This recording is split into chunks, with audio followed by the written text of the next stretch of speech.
다음으로 우리가 흔히 경험하는 일에 대해서 좀 보시겠습니다. 우리가 경매로 물건을 많이 사죠. 그런데 경매로 상가 건물을 샀어요. 대금도 다 납부했습니다. 그래서 그 상가에 들어가서 장사를 하거나 세를 내주려고 그랬는데 유치권 행사로 못 비워주겠다 그렇게 말합니다. 유치권 느닷없이 나타난 겁니다. 우선 먼저 유치권은 민법에 있는 겁니다. 이렇게 돼 있어요. 타인의 물건 또는 유가증권을 점유한 자, 그자가 그 물건에서 발생한 채권 변제를 받을 때까지 변제기에 있는 그 채권을 변제를 받을 때까지 그 물건 또는 유가증권의 반환을 거절할 권리가 있다. 유치할 권리가 있다. 유치란 말은 붙잡아둔다고 말입니다.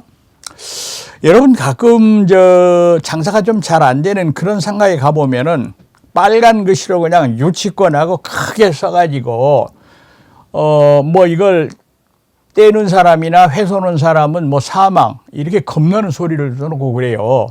어떤 경우냐 하면은 대개는 그것이 건물에 관한 것일 때는 공사비입니다.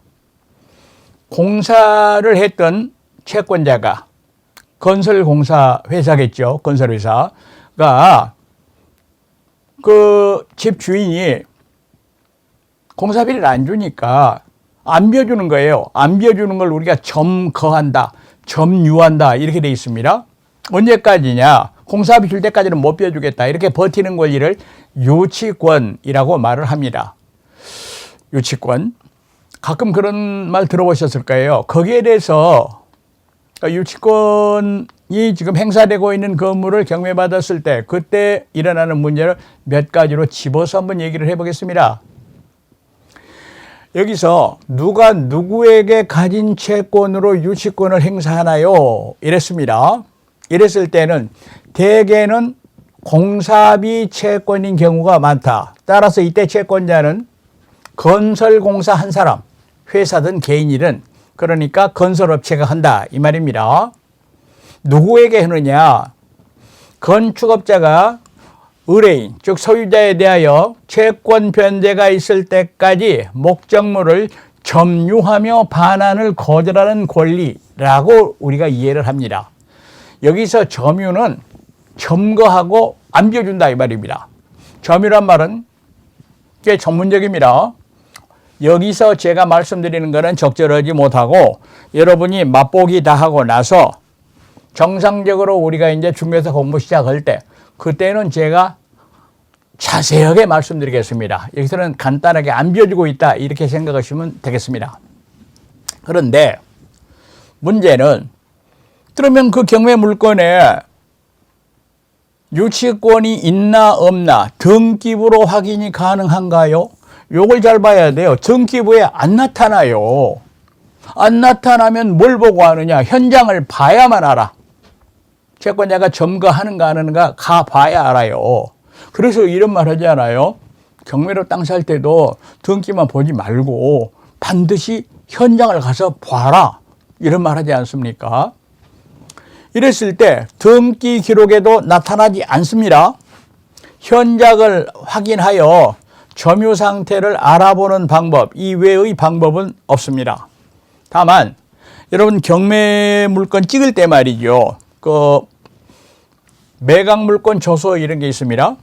그 등기관이 이렇게 조사해 가지고 올려놓는 공시하는 이런 조서가 있습니다. 거기에 나타나는 경우가 있는데 거기에 안 나타났다 그래서 나중에 나 몰랐다 돈 내달라 이게 안 되죠. 확인이 불가능하다. 점유이기 때문에 그렇습니다. 점유가 요건입니다. 등기는 요건이 아니에요. 경락인은 채무자도 아닌데 명도받기 위해서는 공사비 채권을 변제해야 합니까? 그렇습니다. 공사 맡긴 사실이 없는데도 불구하고 넘겨받기 위해서는 돈을 줘야 됩니다. 그런데 여기서 이런 말이 있어요. 그런데 유치권자는 경락인에게 공사비 내놔 이렇게 말 못합니다. 왜냐하면 채무자가 아니니까.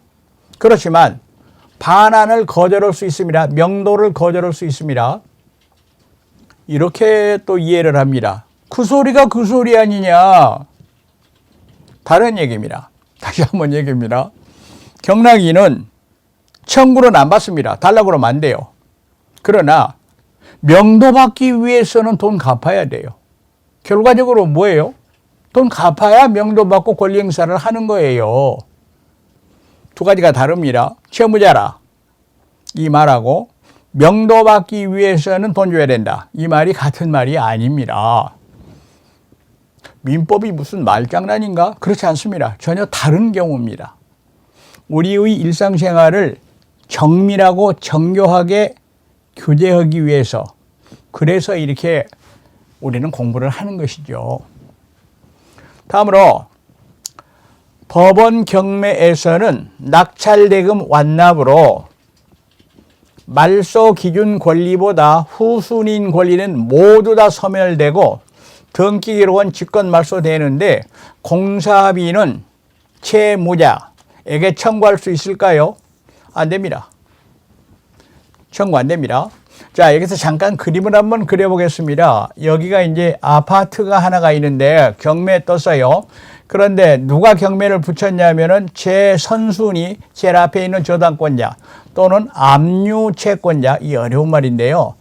채권자가 있었는데 이 아파트 주인이 저당 설정하고 또는 채권자가 압류하고 나서 또 다른 채권 설정했습니다. 또 다른 임대차가 들어왔습니다. 임대차. 그리고 임차인이 주민등록 전입신고하고 살고 있습니다. 또 여기다가 말이죠. 예를 들면 두 번째 저당권을 또 설정했습니다. 이랬을 때 경매로 앞선 예에서 을이 만약에 이전 등기를 해버리면 이런 권리들은 전부 다 없어져 버립니다. 전부 다 없어져 버려요. 그래서 깨끗한 권리 제한이 없는 깨끗한 물건을 취득하게 되는 겁니다. 그런데 이렇게 했더라도 이 저당권보다 나중에 공사비가 발생했다 하더라도 그리고 그 채권자가 목적물을 점유했다면 즉 유치권이 성립했다면 유치권은 경락이 끝나고도 없어지지를 않아요. 그래서 경락인이 이 채권을 대신 변제해 줘야만 됩니다. 이렇게 됐어요. 그렇다면 을이 이번에는 여기서 돈 갚을 사람입니다. 채무자. 이 사람한테 야 네가 인마 공사시켜가지고 내가 그거 물어줬잖아. 명도 받기 위해서 어쩔 수 없잖아. 돈 내놔. 이럴 수 있을까요? 안 된다 이 말입니다. 그럼 어떻게 해야 됩니까? 매수 가격을 써낼 때 입찰 시에 여기서 말하는 공사비를 까버리고 차감하고 응찰해야 됩니다. 만약에 이것이 임의 매매였다면 경매 아니고 그냥 사는 거였다면 소위 말하는 매수인의 담보 책임 이런 게 있는데 지금 경매를 말합니다.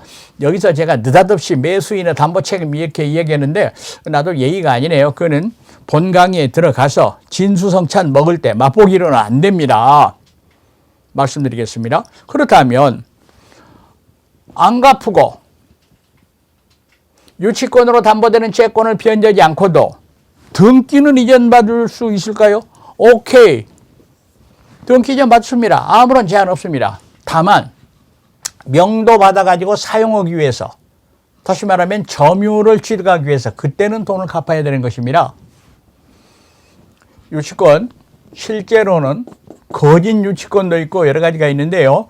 우리는 원리적인 입장에서 접근해서 알아봤던 겁니다.